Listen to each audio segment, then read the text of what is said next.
So I received a bunch of switches that turn to the bluish color when I hit the switch and turn them on. So I have that, and I took my panel out, which I have my Alpine base knob already in, and I went ahead and I already drilled the holes for the switches. I'm going to have one for amp remote turn on, so I can turn off the amp if I want to from the front without unplugging it, and then these two are going to be for my E-fans, which are currently in the dash, but will be soon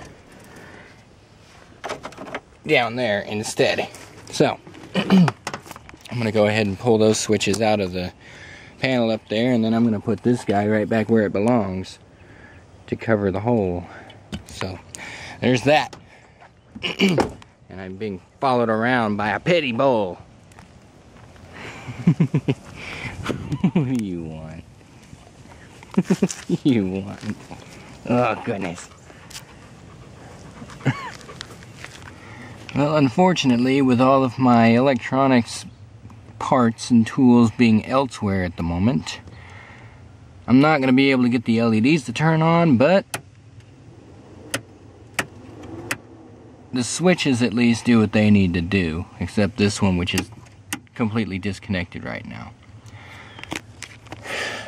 When I get my electronic components and stuff, I'll be able to really get this done upright.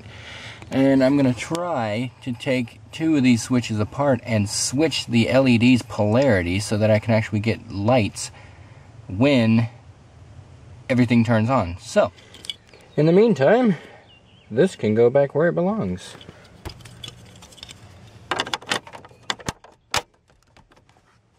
Cool.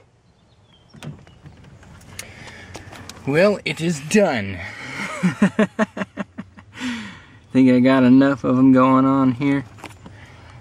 Got the wire, and that's going over to this little switch over here, which is going to be for, like, if I want to disable the LEDs, that's what that'll be for. And I might go ahead and solder those connections, but I'm not even certain on that particular point yet. And then, of course,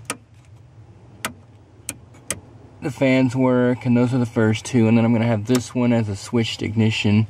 So an ignition wire from that little junction block I put up in here, and it's going to go over to this one, and that is probably going to be this wire, which goes into the door, down the line, and over here. So there's that one, and then I have the other one, which I might also put on a switch, so I'll have two switch ignition sources for the rear of the truck. But for right now, I'm pretty much, I can't really do anything here because all of my electronics connectors and everything are at the other place right now, which I'm realizing I haven't even mentioned yet, even though I got into it on the 17th. Yeah, so I'm gonna have to do that soon, despite the fact that most of my stuff is already there. We'll come back to that.